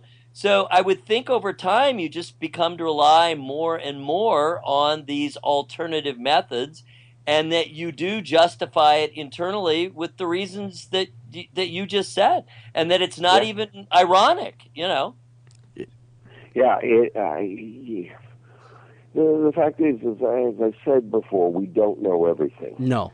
And that's the problem, is that, you know, it's fine. In the other side of it, let's talk the other side of the spectrum, which is I consider myself a very skeptical person, and yet you have to be very careful because skepticism can slip over the border into the world of cynicism. Mm-hmm. And that's just as bad as the shut-eye believer that accepts it all and says, you know, they're all real, and everyone that says they talk to the dead do. Mm-hmm. And you know, if you that grade on a curved scale and you throw out both sides of the spectrum, somewhere in the middle there is, I think, an answer that is yet to be proved. I would agree. I would totally agree with you. We got to run a break, everyone. Don't go anywhere. More Todd Robbins right after this.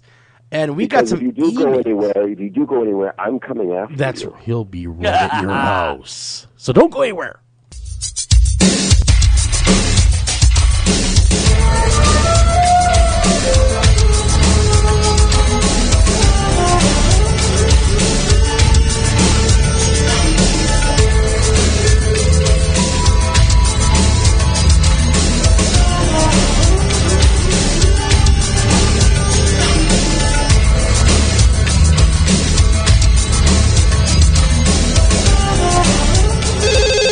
Ranger Station, Ranger speaking. Yeah, hi. I'd like to report a bear sighting. Location. My backyard. Oh, your backyard. Try telling a bear that. I did, and this bear talked back. Talking bear, that's rich. No, wait, it was Smokey Bear. Smokey? Why didn't you say so? I did say so. Continue. I was burning yard waste. No, boy. He told me to burn legally and responsibly, and to remember that if it's too hot to touch, it's too hot to leave. And as always, he's right. You know, 9 out of 10 wildfires are caused by humans. That means 9 out of 10 wildfires can be prevented. Yeah, I know that now. Thanks to me.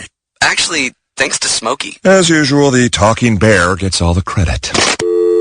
Get your Smokey on. Always burn responsibly and contact your local fire department for open burning regulations. Because 9 out of 10 wildfires can be prevented. Brought to you by Smokey Bear, the U.S. Forest Service, your state forester, and the Ad Council. Learn more at SmokeyBear.com. Only you can prevent wildfires. Hello, this is Joel Sturgis, one of your hosts of After Hours AM, and I'm here to tell you all about Planet Paranormal. Planet Paranormal is the place that you can hear every single After Hours AM podcast right from the very, very beginning. So tune in over at www.planetparanormal.com. That's right, planetparanormal.com. You'll be extremely glad you did. Hi, Tom Bodette. If pop culture is to be believed, roughly 40% of all people are actually vampires, or dating one. Well, undead or not, you can always save on a clean, comfortable room at Motel 6, even if you sleep during the day because direct sunlight turns you into a pile of sparkly coffee grounds. Speaking of which, we have free coffee every morning. You day sleepers may want to go for the decaf. I'm Tom Bodette, and we'll leave the light on for you. Book online at motel6.com. It's Thursday night, and you're grabbing drinks with some friends. Started off with a pitcher for the table, which quickly becomes 2. There's pool. And there's the photo booth. All right, everybody squeeze in. Say cheese! Followed naturally by an order of wings. And another. Can we get some extra ranch sauce? Then there's the ceremonial nightcap. So what are we doing this weekend? And lastly, it's back to the car, which, if you're buzzed,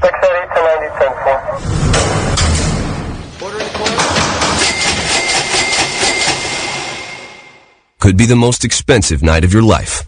Getting pulled over for buzzed driving could cost you around $10,000 in fines, legal fees, and increased insurance rates. Nothing kills a buzz like getting pulled over for buzzed driving, because buzzed driving is drunk driving. Brought to you by the National Highway Traffic Safety Administration and the Ad Council. Do you have a question for our guest tonight? Don't feel like calling the show? Not a problem. Email those questions to afterhoursam@gmail.com. Again, that's afterhoursam@gmail.com.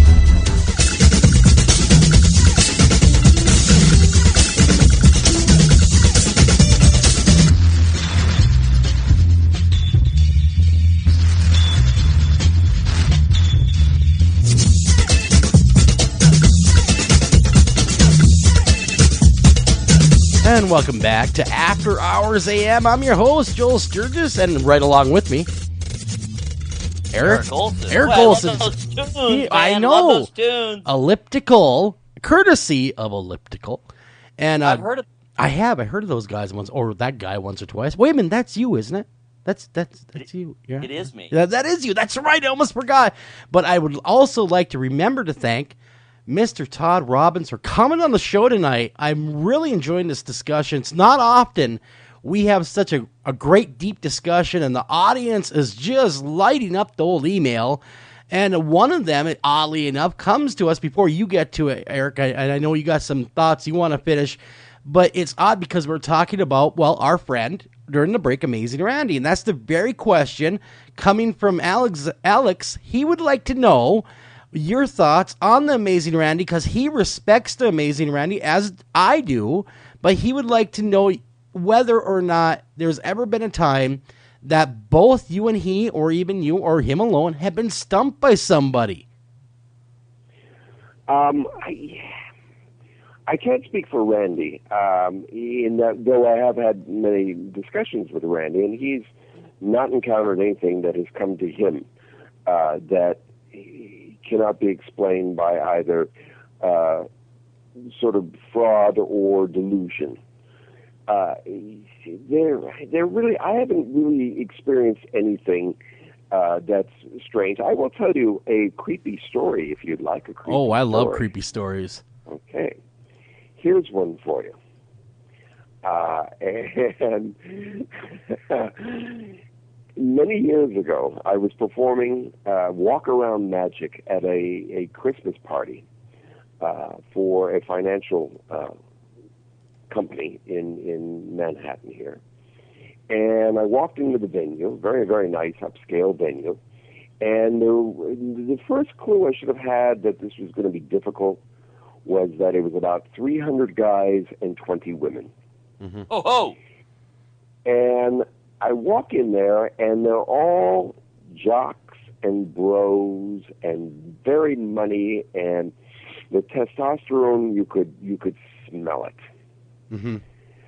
And they were standing around smoking the hand-rolled cigars, because they had a cigar roller there, which is very popular in upscale events here, and they had a lovely buffet and open bar. And I walk up to a group of guys, and I'm holding a deck of cards in my hand. I say, "Good evening, my name is Todd Robbins, and I've been asked to come here tonight and add a little magic to this wonderful event. Can I do something for you?" And one of the guys goes, yeah, do a card trick for me. Grabs the deck out of my hand, takes it, fans it, looks at it, takes the card out, looks at it, shows it to his friends, hands it to someone to show around, and then points to me and says, "Don't show it to this." And I won't say the term because we're on the air. But of course. We're part of the anatomy. Thank you. I had the finger on the button, so I... Yeah, no, that's quite all right. That's quite all right. He takes it back, puts it in the deck, shuffles up the deck, puts it in my hand, and calls me another derogatory term that had something to do with my mother. Oh, my. And I'm like, what? What? I go into a bit of a shock at that point. And I'm looking at these guys, and they're standing around laughing in this kind of guttural, almost, troglodyte kind of laugh. I'm like, "Oh, yeah, find his card, mofo." And they, and I go, we're not going to do a card trick. Let me do something else. Select one of the nails. Does this collapse or fold? Okay, well, here, let me hammer it into my notes. Because I went straight to the sideshow stuff, because there's no deception there whatsoever. And it kind of shocked him. And I'd like to say that this group was an unusual anomaly, but every guy there was cut from the same cloth. I did another little routine in which is called Fast and Loose. It's a con game, and then I'm very honest about it. I say, this is a scam, this is a con, it's a game you can't win. That is often played on the streets. Let me show you. And I lay it out, and I have someone play it, and I put $20 down if they can win, and they lose. And I say, let's let the 20 ride, and I put 40 down, and I make it easier on them, and they lose again. And we keep getting easier and easier for them to win, and they never do, because it's a scam, it's a con, it's a game you can't win. That's Sure. the whole theme of it. So I end up going through and I put all my money and wallet down and everything, and at the end, the climax of the thing, they still can't win. I say it's a scam, it's a con, you can't. Well, I finish this, and a guy says, I can beat you at that. I go, well, I guess it came up late because, as I said from the very beginning, it's a scam, it's a con. It's a game you can't win. He goes, oh, so you're a wussy, huh? And he didn't use that term. He used something a little stronger. Sure. And okay. You got any money? And yeah. So about 10 minutes into it, he had lost $150, and I just threw it back at him and I said, it's a scam, it's a con, it's a game you can't win. 3 hours this torture went on, dealing with these guys. And when I walked out of that venue, I had a very, very dark thought on my mind, which is if I woke up one day and found out that these guys were all dead, it wouldn't bother me a bit. And it's funny. About 9 months later, they were all sitting at their desk early one morning there in their office.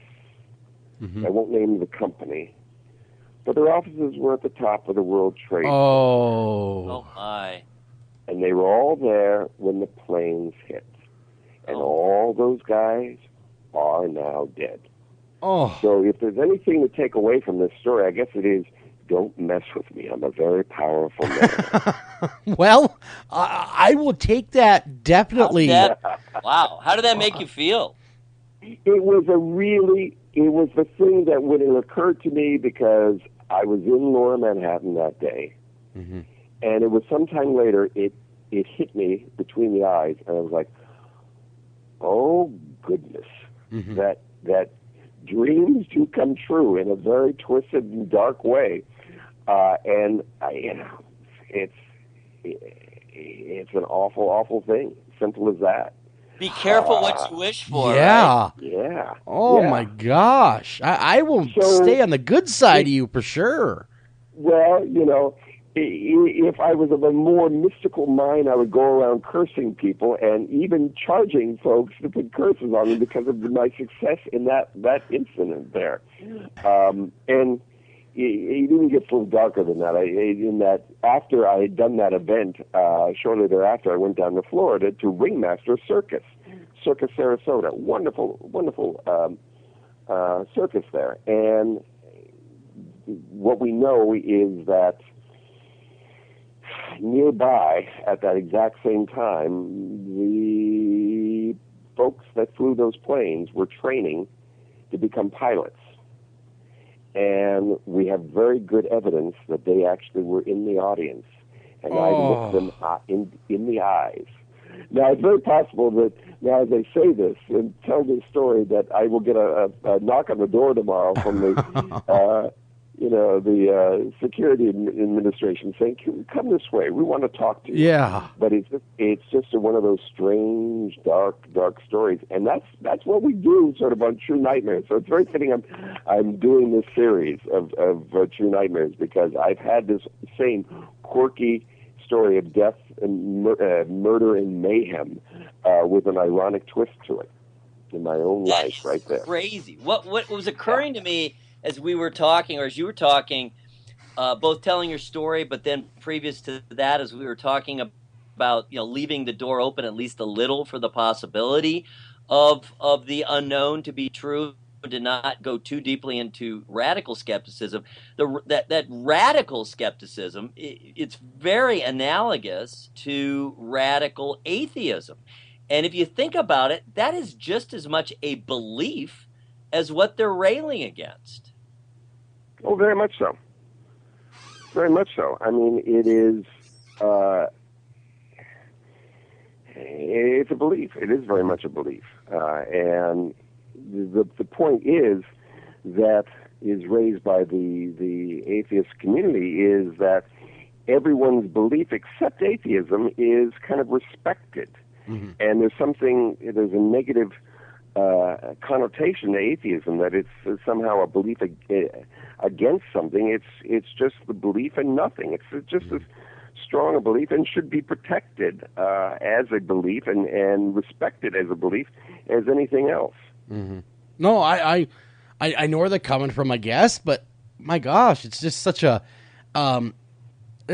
nothingness. I mean, I'd hate to think that way because, my gosh, going through life saying this is all I have is this one life, and really there's no consequences for me, good or bad. I don't want to believe that there is not. I really firmly believe that there's got to be an afterlife. I want to anyway. But there's no evidence as of yet to support an afterlife. So I get where they're coming from. I get where the hardcore believers are coming from. I think, like you said, somewhere in the happy middle, there's got to be an area in the middle.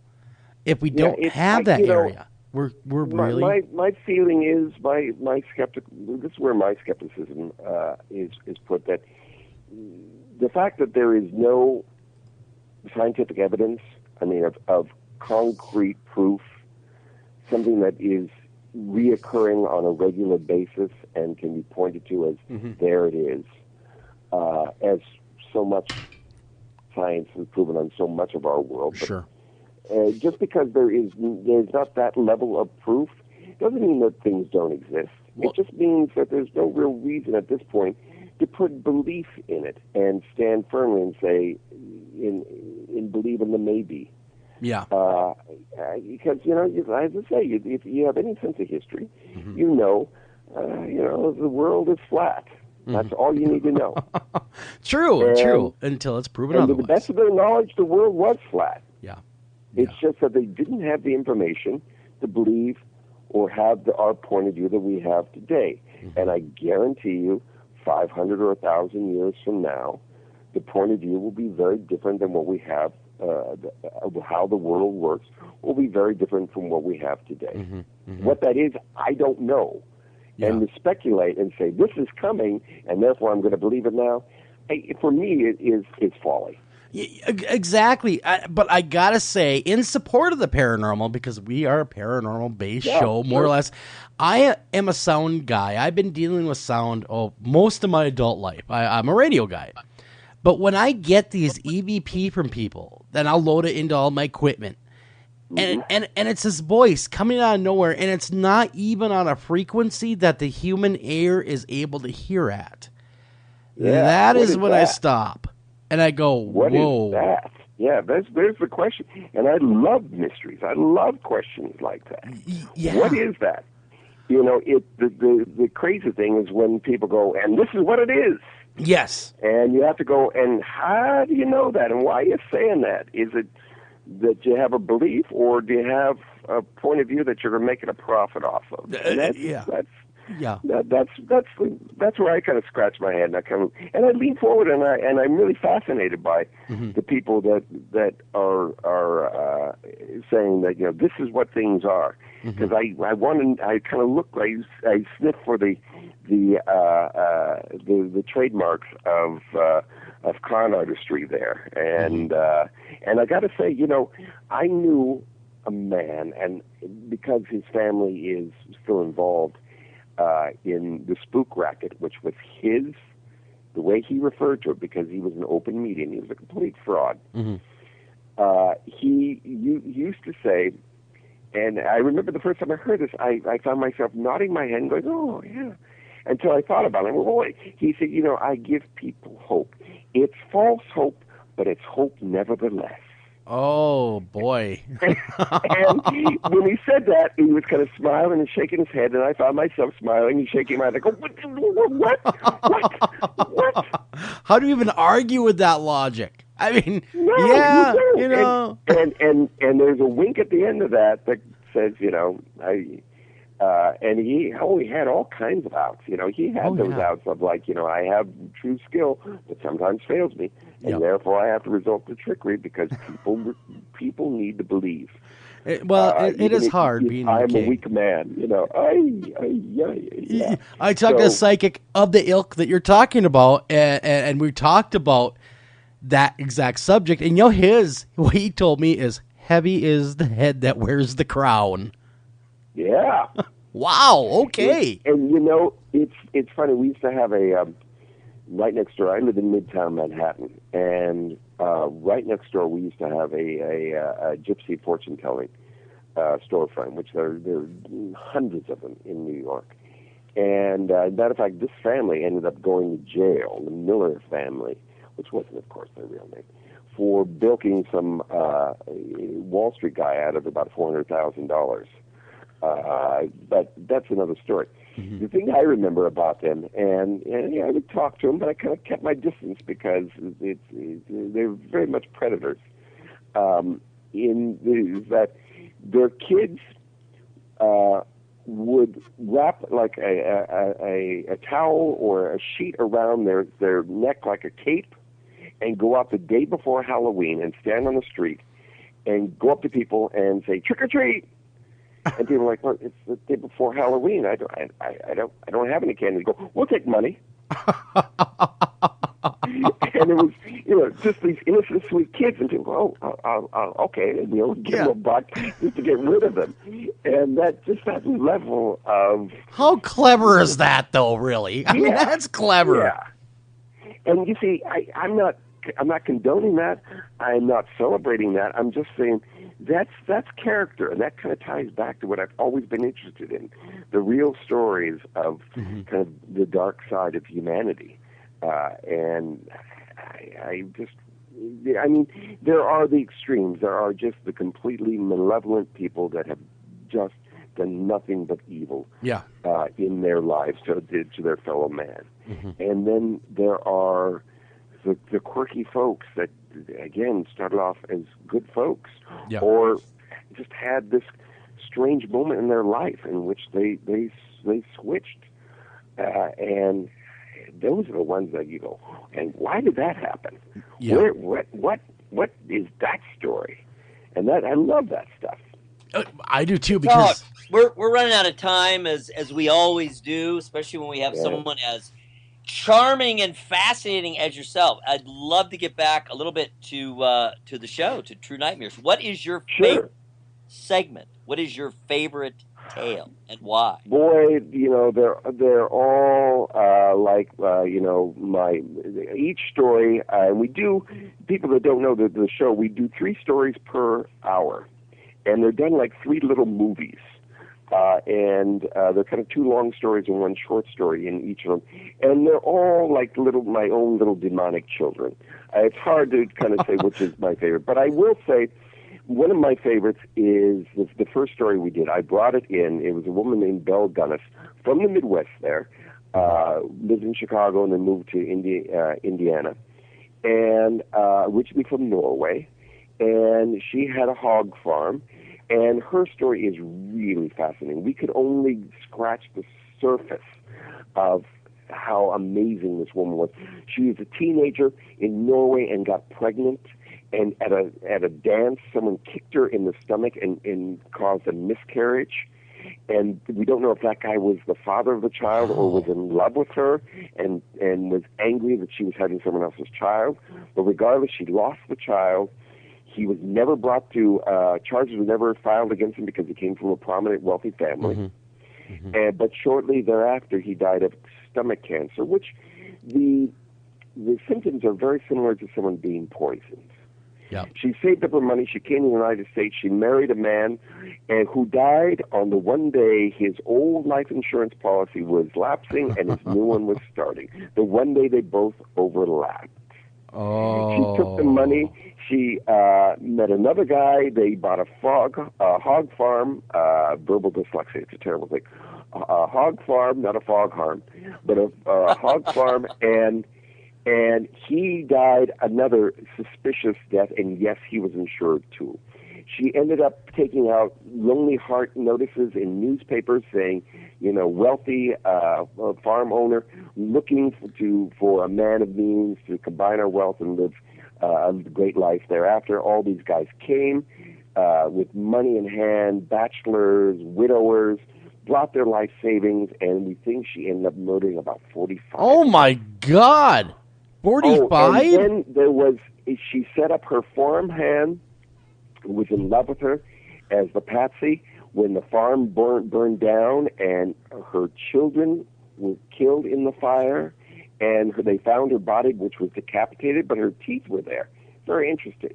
And it's strange in that the body they found was not quite the same size as her. And the guy was arrested for arson and murder. He was put into prison, and about a year into it, he dies of tuberculosis. And on his deathbed, he confessed to everything and told the whole story. But by then, he explained that she had set everything up and that she was the one, and she wasn't dead, that they had a housekeeper. They got a new housekeeper, and that they cut her head off and put it in the fire so that people would think that Bella died and she was still alive. But by then, she was gone. And years later, out in California, a woman that was about the same age and about the same build was arrested for poisoning a guy for his insurance money. But before she could come to trial, she died and her remains were cremated. So there's nothing but a big question mark on the life of Belle Gunness. So she's one of my, and that was the first story in True Nightmares, and we have built from there. So I hope everyone sees our show, because I guarantee it'll put a dark smile on your face. Todd, do you think that some people are just born evil, and that's just the way they are? Like her. Like, she sounds like the original Black Widow. I mean... Yeah, I think there was something... I think she was basically a good person, and when that... it was even the darker... When that child died inside of her, something in addition to that child died. Some sense of belief in humanity, and all maternal instincts were gone, and she just turned dark from there on in. And you see that that there's a point in people's lives when they seem to turn, and those are the interesting moments to figure out why they went down that path. Yeah, why they went down that particular rabbit hole. Yeah. Wow. Exactly. I could never in a million years ever contemplate doing anything that evil. And just to hear these kinds of tales, and you guys can hear a lot more, and definitely check it out online. That's True Nightmares. Yeah. My God, Todd will freak you out. And I just want to say that if people are on Twitter, if we did 18 stories in our sort of first season here, it was a small order. The network wanted to see how it worked. The response has been great, and we'd love to do a second season and do more, because there's so many tales out there. If they go to at investigationdiscovery.com and they on Facebook or on Twitter and say we want more True Nightmares, I would love to do a second season and really get into even more wonderful tales of darkness. I think it deserves a second season. Quite honestly, you guys have just touched the surface of evil. Yeah. I mean, and we're hoping that this could be like the new Twilight Zone, the new Alfred Hitchcock for our generation. And it has that feel to it. In fact, I enjoyed, and this just isn't because you're on the show, but I enjoyed it more than most of the Twilight Zones out there. It was just, I think it was the way the scenes and the story transitions, and it kind of grabs you and makes you feel that you're that fly on the wall. And I think a lot of that is your presence, the way you morph in and the way you morph out, almost lends you that fly in the wall feel. Thank you. And it's dark fun. It's a real guilty pleasure. And we encourage everyone to embrace it and come on over to the dark side. There's a lot of fun here. Absolutely. Again, everyone, True Nightmares with Todd Robbins. That will be on what? Mr. Investigation Discovery. Oh, Investigation Discovery. And that channel, though, thank God it has really blown up that channel, too. I mean, it's been great. It's nice. It's that like a true crime channel. So you want to check that out. I'll tell you just one quick thing that people don't realize is that because the soap operas are no longer on the networks the way they were, so many housewives are now come over to Investigation Discovery to get their kind of twisted stories, except the stories we tell are all true. That's right. And that's right. That's exactly it right there. No fables here. These are all real stories that happen to people just like you and me that found themselves in a bad place. And it could happen to anyone. Again, Todd, man, thank you so much for coming on. It has been a great discussion. My pleasure. Love to have you back on sometime, especially when really season 2. Great. Super fun. Really enjoyed it. And the show I agree, it really is well done. It's an interesting structure, and it really is it's a cut above, no pun intended. Absolutely. 100%. Thank you. And I just say, folks, would it kill you to watch the show? On that note, Good night, everyone. Love each other. Take care of each other. We got to get out of here before we get any more sinister. But next week, guys, take care. Thank you for listening to this edition of After Hours AM. And please remember to like us on Facebook and also follow us over on Twitter.